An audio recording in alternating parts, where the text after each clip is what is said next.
Hello everyone, and welcome back to another episode of Hermitcraft. In the previous episode, we built this absolutely amazing sandcastle by Pearlescent Moon, and we harvested tons and tons of sandstone to make this beautiful structure, and then I didn't end up using it all because I harvested way too much of the stuff. However, now I only have this much left, and I've been building something that's used over a whole shulker box worth of sandstone, and let me tell you, it's entirely the opposite of this. This is beautiful, and what I've built is simply ugly. And it looks almost majestic as we steadily float towards this seemingly yellow square platform in the void of the sky. You can see down below there's actually an ocean and a little island as well. And so I've come up here high into the sky and just built a platform for which something can spawn upon. Do you know what it is? Cast your mind back to the last episode. What did we spend all this time doing? Creating these boxes right here to trade with the wandering trader. So now the idea is we need to farm the wandering trader, and there's really not an easy way to do that. But if I build a platform like this up in the sky, then whenever I get the chance to AFK, I can just come here, stand in this silly little box in the middle, and wait for a wandering trader to appear. So according to the Minecraft wiki, the wandering trader will spawn in a 48 block radius from the player, and the game will attempt to spawn one every Minecraft day, which is 20 minutes of real life time. The first time it tries to spawn it, there's a 2.5% chance of it succeeding. The second time, 5%. Every time after that, it's 7.5% until it succeeds, and then that chance gets reset. This averages out to 14.325 Minecraft days for a wandering trader to spawn in the world, and that translates to 4 hours and 45 minutes of real life time. Now this doesn't even consider that we are on a multiplayer server, and so the more players are online, the more chance that it can spawn somewhere else. But the idea is, if I just come here and AFK for a bit and check back every 20 minutes, then we'll be able to see if a wandering trader has spawned around here. And I didn't create like a collection system or anything fancy like that because I figured, you know, the wandering trader despawns after a certain amount of time as well. So I really need to consistently check back to make sure that it's here and then trade with it as quick as I can. Now, down below we have a portal to get here. And as you'll see in the Nether, we've laid down carpets to lead us to this place. And it's not too far away from the witch farm. And speaking of which, we have something to collect over here. It's not even June yet, and XP has left us our June payment beacon. That is a fantastic arrangement right there. And so if you'd like to get your bearings, it's over here on the right that we have our jungle base, over here on the left that our witch farm is, and it's over here in the middle where we've built this platform. But getting back to our project, let's talk about the layout of this platform. I just decided to make a square, even though I believe the spawning radius might actually be circular, and it's referred to as a radius, yet I believe when this terminology is used in Minecraft, it's used incorrectly. I think we're actually talking about the diameter being 48 blocks across, and so from the center it's about 25 blocks out to the wall on either side, which should give the wandering trader plenty of space here to appear. And so there's not much to see in this area. I noticed there were some turtles down here on the islands which I need to flatten out so nothing spawns on them. Maybe I'll take advantage of that in the future and use them for a turtle farm. And the other thing I could do here as well is maybe turn this bit in the middle into an AFK phantom farm.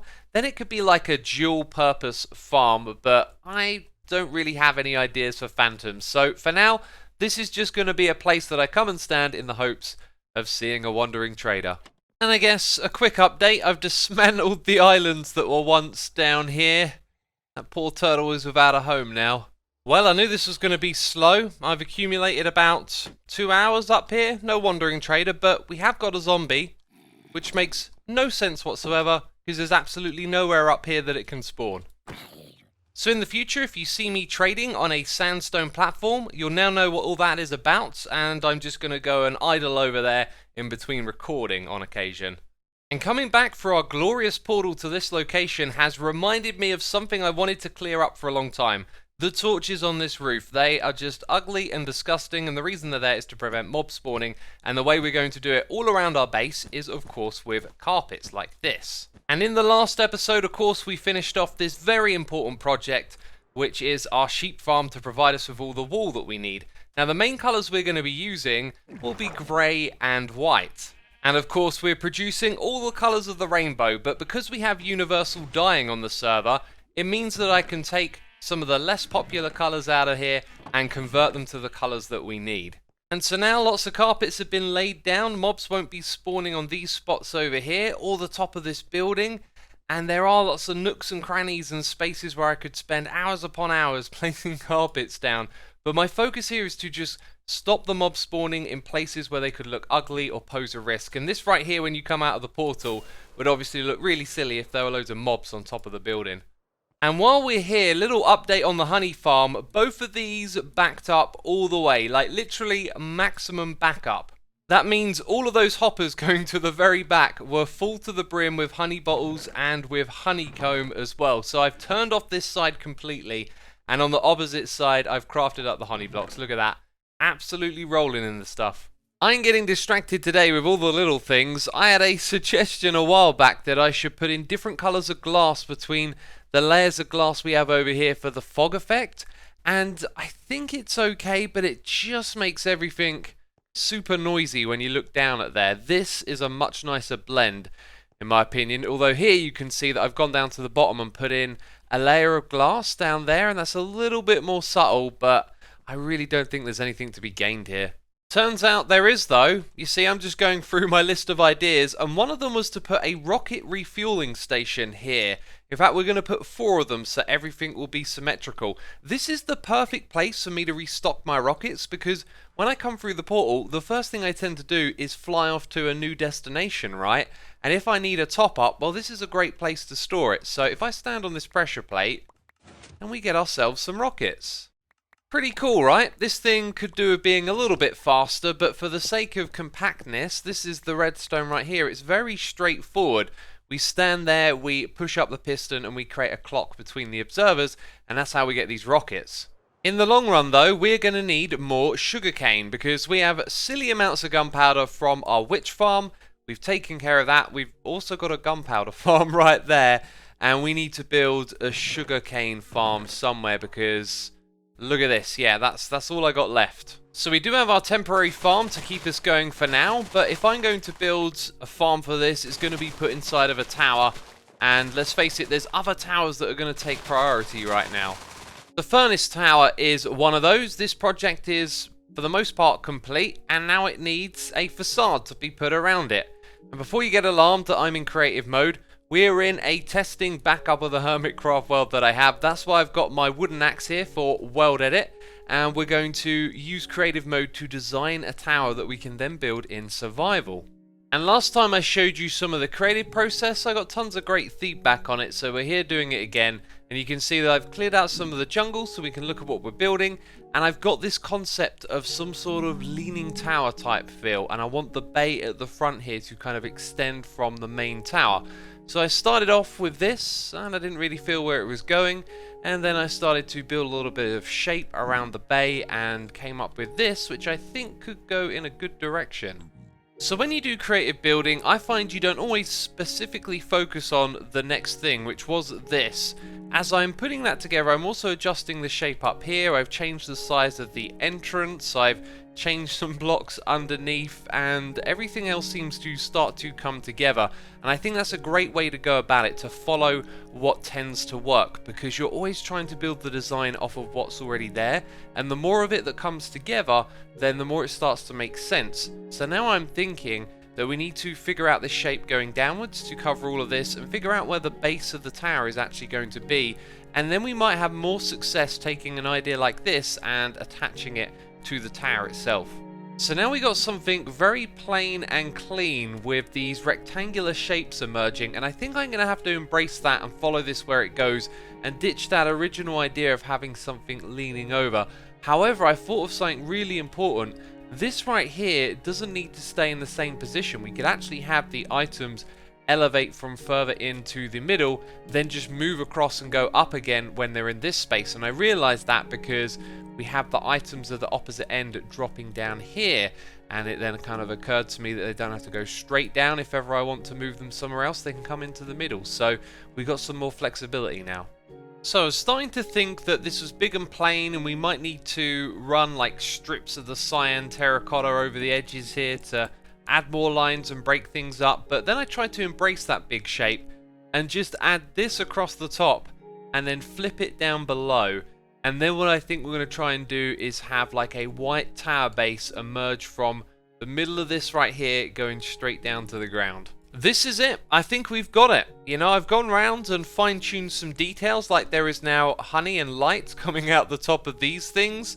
And I've also extended this so that the honey blocks on the side can be inset. Little details like that I think go a long way. And then down here at the bottom, we've got this crazy feature, and apparently I missed a couple of blocks or some world editing went wrong. There we go. So yeah, I decided to have smokestacks coming out and going into vents on either side. The idea just occurred to me and I loved it as soon as I implemented it. And it just kind of occurred to me that maybe this would look nicer with another material. That's about the last thing I've got here to nitpick for this build. But yeah, it is ready to go on the server now. So now we need to gather materials, mainly concrete, and I found myself deeply unmotivated to work on this project over here. It is of course the blast chamber, and there was so much more I was going to be doing around here, and then this thing just started breaking over and over again, and I couldn't figure out a solution or way to fix it. But I have been sent an apparently unbreakable design, and by some miracle of luck, it had actually fit inside of this area despite being a rather different shape. And there's a lot more nuances that is going to go into this project, but I figured, hey, I can give it a try. If it turns out that it works, then I would be motivated to work on all of this project again. So we are going to rip out the old blast chamber and build ourselves a new one.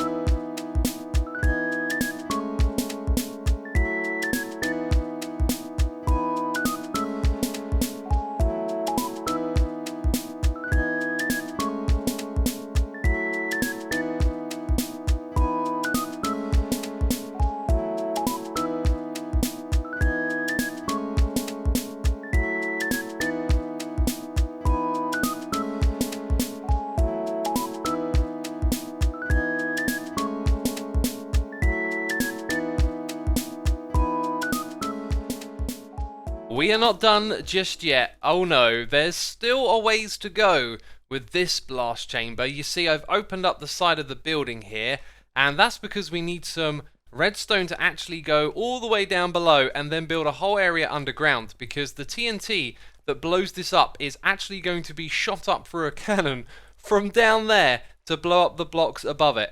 My friends, it's going to be remarkable when it's done. It's actually kind of remarkable already. This thing looks crazy and complex, and I guess it kind of is. The idea here is that the blocks are going to get fed down from the top through the middle of this, and then they get split up 4 ways, and supposedly this layout makes it indestructible, which I am very much fingers crossed hoping for, because that's exactly what we need. So when we get to it, we need to build some sort of placing chamber up the top here, because that's where the blocks get pushed downwards. And you've probably sussed it out. This means if this works, we're going to have to build a feed that comes in from the side, and that means all sorts of adjustments for our tape of blocks that comes through. Remember, this is the original input, and now it needs to be up top. And I'm just going to say this now. If this fails and it doesn't work, I think I might be fully done with this project. But if it succeeds, it means we can resurrect all our plans for over in this area, you know, cobblestone farm, tree farm, and of course the concrete powder. Well, I guess this is going to have to do. This is where I landed. Moment of truth time is upon us. Just wanted to show you this little system right here. This is instant wire that's going to send a signal downwards. As you can tell, it protrudes from the building though, so some redesigning will be in order over on this side. And then I've had to clear out the area down below, including all of the storage that we had to build our TNT duper. And this is it. I'm about to give it a go. Wish me luck. These blast chambers, I tell you, there's something about them. This one Despite looking like it might work, it's yet to really yield some proper results, and it's supposed to be indestructible, yet it's broken several times, and I've had to come in here and manually repair it myself. So I feel very worn out and exhausted again. All of my attempts are failing, and also there is the concern that we need to move the tape that feeds the blocks in up to this area, and also just even creating something temporary where I could dispense the blocks to myself and place them. You see, you actually have to stand right here, and so below this block, but I've fallen down. Below this block there is water, so that converts the powder that I place and then it can get pushed down. The weird thing is though, I have to stand here and place the blocks, so if I set up some sort of temporary dispensing system, well, there's really no space, and I'm not sure how to do it in a safe way where we don't accidentally waste blocks. But anyway, this machine like locks up 3 or 4 times, and I'm exhausted, like I said. Well, it costs me a lot of my time to do, and now that I'm feeling exhausted, I think we just need to get away from this, and I'll recharge my batteries. Hopefully one day we'll get all of that working. Well then, there is a handful of things that I want to show you that I've been working on. We've got the furnace array over here, which isn't actually working the same way it does in single player, which is slightly concerning. But before we get to that, we have our flying machines over here in the bamboo area. This one continues forever to get stuck right here, and I have absolutely no idea as to why, but that should send it on its way. But anyway, as you can see, the next section of this farm is ready to go. The one thing that we're missing though is rails. However, everything else has been built, the dispensing system, and down here we've got water streams that hook it up to the other ones, leading all the way to the furnace array. So we need to place down all of the rails, and you can see the problem here. However, this was planned. You see, I had an incident with an endermite getting inside of here, and it actually stopped some of the minecarts from going up and down the tracks. And then I had the idea to use a trapdoor, and what this will allow us to do is to go into swim mode, and while we're down here, we can now place all of the rails. Problem is, as you can see, we've only got a certain amount of pad rails left. Now this gives us an excuse to check up on our gold farm, which I've also just come over here and stocked up the rockets, so we can, fill up on these whenever we're passing through. And I haven't intentionally loaded this area, but of course we did work on the glass, these contraptions, and I spent some time putting carpets on the roof over there. But without intentionally spending a lot of time with this loaded, I wanted to see how much gold it's accumulated since we last checked. Okay then, we know this does produce some gold, and that is pretty reasonable right there, I think. So that is a really good sign that this is going to supply us with a decent amount of personal gold for the season. And all this talk of the gold farm reminded me that I got a lot of feedback on the build that I showed for our original gold farm design, and a lot of suggestions to include some colour, which I'd done right here. It's kind of spaced out every 3 blocks until we get to this bit where you could actually not include that stripe there. However, these are a little bit thicker. Anyway, that's some of the thinking behind this, and do you know what? It looks a little cooler. I might continue to work on this, and we might find another use for it in the future. And the farm that we were going to put inside of this monstrosity was going to be an obsidian nether portal based zombie pigman gold farm using turtle eggs to lure them over. Now what I find ironic is that we ended up making a trade with Cubfan for some gold. He was actually building a gold farm right at the same time that we were, and it also used turtle eggs to lure zombie pigmen. Here's the thing though, this would have taken far less effort than mining all of that obsidian. There are rows of turtle eggs, and then there are magma block platforms in between, and the zombie pigmen spawn on the magma block platforms, get lured to the turtle eggs, and then they fall down to the bottom. This would have been a far less time consuming way to have been built a gold farm. Anyways, turning our attention back to the furnace project, this unfortunately works different on the server than it does in single player. So we're going to go and smelt up a whole bunch of stone up the top here, and then all of that's going to get distributed through the hoppers, and they turn on. But as you can see, this one here and this one over here doesn't receive any items, and that doesn't make any sense. Now, when it comes to chunk borders, there is one here, so I really don't know why that is. And it's actually identical on both sides, that those furnaces there, for some reason, don't receive the items. And then this one here is now playing up. Oh, that's because it's run out of fuel. After a little investigation, what's actually happening is it's not sucking the item from the hopper up above. So this will never actually receive items, which is really peculiar. And then sometimes extra items get caught in the other hoppers around them. Now for that I have a solution, which is to simply have a button here. It then empowers all of the redstone up the top, and that means any of those items, which seems to always be limited to one, inside of these hoppers gets flushed down below. So this practice here will keep the redstone line off for longer, as the comparator below detects the item going into that hopper as well, and so it just creates a longer pulse when this is turned off. And guess what? It doesn't actually make any difference to the distribution of the items down below. So this thing is basically going to have some completely redundant furnaces. One thing it does do though is it stops the items from getting caught in these hoppers here. So I think what we'll do is do away with the idea of a button going around and powering both of these on either side. This circuit alone will get the job done.